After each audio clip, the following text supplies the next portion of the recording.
Hi guys, welcome back. So we'll be looking at productive efficiency for now. So let's quickly look at some of the definition for productive efficiency.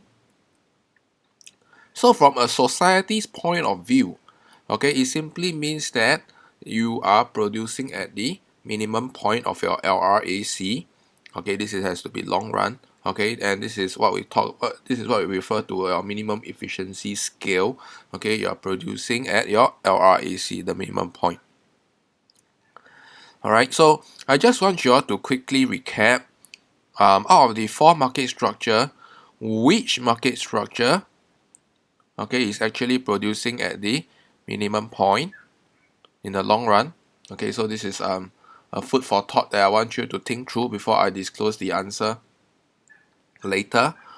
Alright, and there is another segregation for productive efficiency. Alright, this is what we know as your x-efficiency or your cross-efficiency. So it simply tells you, okay, at any given level of a firm's output is produced, okay, it is actually produced at the lowest possible average cost.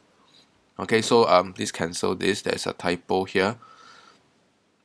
So what do we actually mean by that? I'll illustrate to you with a diagram later. So the reverse is actually what we call your x-inefficiency, okay, or your technical inefficiency. And how do these arise?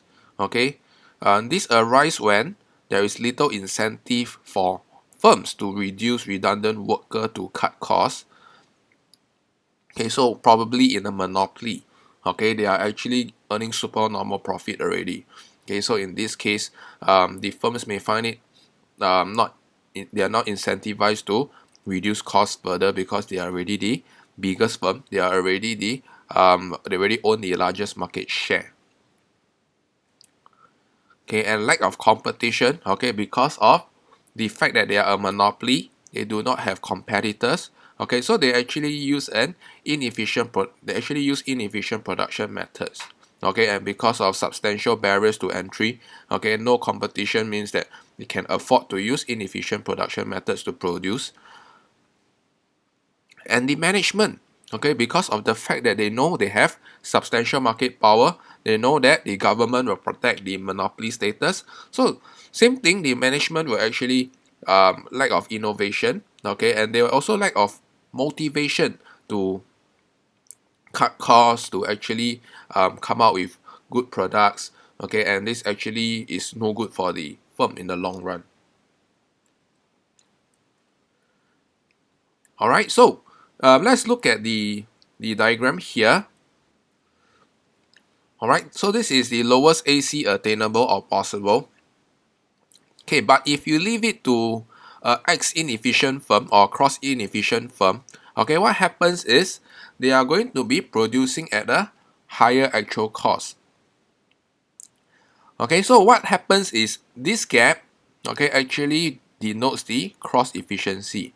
Okay, so what happens is at a given output, let's say Q0, okay, this is the cost that's attainable, but because of cross-inefficiency, they are producing at a higher cost.